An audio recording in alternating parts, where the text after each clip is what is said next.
बारिश का मौसम, चिलचिलाती गर्मी के बाद एक बड़ी राहत। लेकिन यही बारिश जब हद से ज्यादा हो जाए तो हमारे लोकल इंफ्रास्ट्रक्चर, खासकर उन पुलों के लिए एक बहुत बड़ा खतरा बन जाती है जो पानी के नीचे डूब जाते हैं। आज के इस एक्सप्लेनर में हम ठीक इसी मुद्दे पर एक डीप डाइव करने वाले हैं। हम ये समझने की कोशिश करेंगे कि सरकारें कैसे कागजी कार्यप्रणाली और एसओपी यानी स्टैंडर्ड ऑपरेटिंग प्रोसीजर के जरिए इन अत्यधिक जोखिमों को मैनेज करती हैं। यकीन मानिए, ये सिर्फ कुछ उबाऊ नियम नहीं है, बल्कि लोगों की जान बचाने वाला एक पूरा ब्लूप्रिंट है। तो चलिए शुरू करते हैं। अब जरा इस डॉक्यूमेंट को देखिए। ये कोई ऐसा वैसा पर्चा नहीं है। ये मध्य प्रदेश लोक निर्माण विभाग यानी पीडब्ल्यूडी का एक असली और बेहद महत्वपूर्ण परिपत्र है। 23 अप्रैल 2012 का ये आदेश, इसका सीधा मकसद है भारी बारिश के दौरान रपटों और डूबने वाले पुलों पर होने वाली जनहानि को रोकना। आज हम इसी सरकारी निर्देश को डिकोड करने वाले हैं और देखेंगे कि कैसे एक सरकारी आदेश जमीनी स्तर पर लोगों की जान बचाने का काम करता है। आइए देखते हैं आज हम किन चीजों पर बात करेंगे। पहला, डूबने वाली पुलों पर सुरक्षा। दूसरा, हाई रिस्क स्ट्रक्चर्स की पहचान। तीसरा, मानसून से पहले की तैयारियां। चौथा, बाढ़ प्रबंधन और जवाबदेही। और आखिर में लॉन्ग टर्म अपग्रेड्स की योजना। तो शुरुआत करते हैं हमारे पहले सेक्शन से, डूबने वाले पुलों पर सुरक्षा और इसका क्या शासनादेश है। इस सर्कुलर का मुख्य विषय ही सब कुछ साफ कर देता है। इसमें साफ लिखा है, प्रदेश में जलमग्नीय पुलों या रपटों पर यातायात की सुरक्षा एवं जनहानि के बचाव हेतु दिशा निर्देश। ये कोई साधारण सरकारी लाइन नहीं है।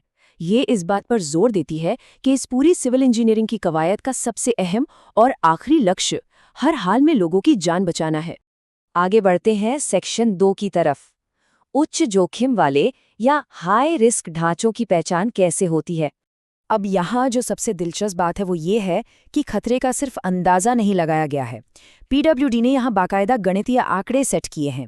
अगर कोई पुल पीडब्ल्यूडी के अंडर आता है, उस पर 500 पैसेंजर का यूनिट से ज़्यादा का ट्रैफिक है, अगर वो एक बार में 3 घंटे से ज़्यादा पानी में डूबा रहता है, और अगर एक ही मानसून सीजन में 3 से ज़्यादा बार उस पर बाढ़ का पानी आ जाता है, तो बस उसे हाई रिस्क मान लिया जाएगा। इन सटीक मापदंडों के आधार पर एक लिस्ट बनती है जो सीधे जिले के कलेक्टर और पुलिस अधीक्षक यानी एसपी को भेजी जाती है, ताकि प्रशासन हाई अलर्ट पर रहे।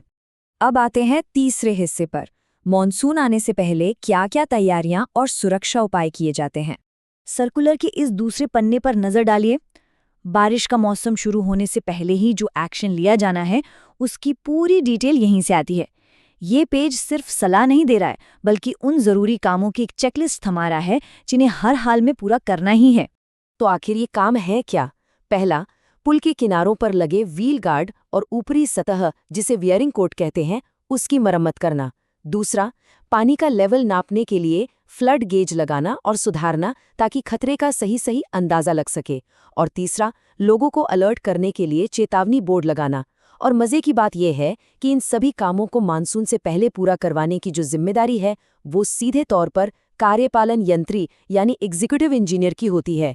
चलिए अब बात करते हैं चौथे सेक्शन की, बाढ़ प्रबंधन, और असल में इसे एग्जीक्यूट करने की जवाबदेही किसकी है। यहाँ अधिकारियों के बीच शक्तियों और कर्तव्यों का एक बहुत ही साफ बंटवारा देखने को मिलता है। एक तरफ हमारे कार्यपालन यंत्री हैं, जिनका काम है ड्रॉप गेट्स प्रोवाइड करना, उन पर पुल की डिटेल्स पेंट करवाना और लगातार चीजों का रिव्यू करना, मतलब सारा प्रशासनिक काम। वहीं दूसरी तरफ जो असली ग्राउंड वर्क है, वो उपयंत्री और समयपाल यानी सब इंजीनियर और टाइमकीपर के जिम्मे होता है। उन्हें इन गेट्स को पास के ऑफिस या स्टोर में सुरक्षित रखना होता है, चौकीदार तैनात करने होते हैं, और जैसे ही बाढ़ आए तुरंत गेट लगाकर लोगों को रोकना होता है। बिल्कुल क्लियर कट जिम्मेदारी। तो यहाँ सबसे क्रूशियल पॉइंट ये है कि इसमें किसी भी तरह की ढिलाई या बहानेबाजी नहीं चलेगी। इस डॉक्यूमेंट में साफ तौर पर सख्त जवाबदेही की बात कही गई है। अगर बाढ़ के दौरान गेट लगाने या चौकीदार तैनात करने में कोई भी चूक होती है, तो नामांकित उपयंत्री और समयपाल को सीधे तौर पर जिम्मेदार ठहराया जाएगा। ये नियम इस पूरी प्रक्रिया में एक बहुत ही गंभीर वजन डालता है, क्योंकि अधिकारियों को पता होता है कि अगर कुछ गलत हुआ तो सीधा एक्शन उन पर ही होगा। और अब हम पहुंच गए हैं अपने 5वें और आखिरी सेक्शन पर, दीर्घकालिक उन्नयन या लॉन्ग टर्म अपग्रेड्स की योजना। इस निर्देश का ये आखिरी पन्ना देखिए, जिसे अपर सचिव ने ऑथोराइज किया है। इमरजेंसी से निपटने के बाद असली फोकस इस बात पर शिफ्ट हो जाता है कि आगे क्या। ये पन्ना निर्देश देता है कि ऐसे सभी जोखिम वाले पुलों का जिलेवार डेटा इकट्ठा किया जाए। मकसद बहुत साफ है, भविष्य में इन पुलों को फिर से बनाने या अपग्रेड करने के लिए एक मजबूत और ठोस आधार तैयार करना। और ये मैट्रिक्स बहुत ही शानदार तरीके से दिखाता है कि राज्य सरकार इस डेटा का इस्तेमाल कैसे करती है। इसमें ट्रैफिक की मात्रा, सड़क की चौड़ाई, पुल की लंबाई और पुल की मौजूदा हालत जैसी चीजें शामिल हैं।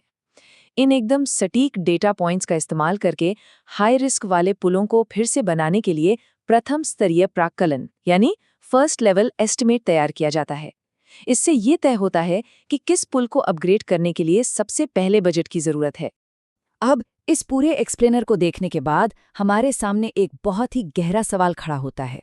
कागजी कार्रवाई बेहतरीन है, नियम एकदम स्पष्ट हैं और जवाबदेही भी बहुत सख्त तय की गई है। लेकिन जब ये सब कुछ प्रकृति के उग्र रूप और उफनते पानी से टकराता है, तो क्या ये सख्त नौकरशाही व्यवस्था वास्तव में एक अप्रत्याशित मानसून के दौरान लोगों की जान बचाने में 100% सफल हो पाती है? ये एक ऐसा सवाल है जो हमें ये सोचने पर मजबूर करता है कि नियम चाहे कितने भी अच्छे क्यों न हों, उनका असली इम्तिहान तो प्रकृति की ताकत के सामने ही होता है। आज के लिए बस इतना ही। सुरक्षित रहें और अपने आसपास के इंफ्रास्ट्रक्चर को लेकर हमेशा जागरूक रहें।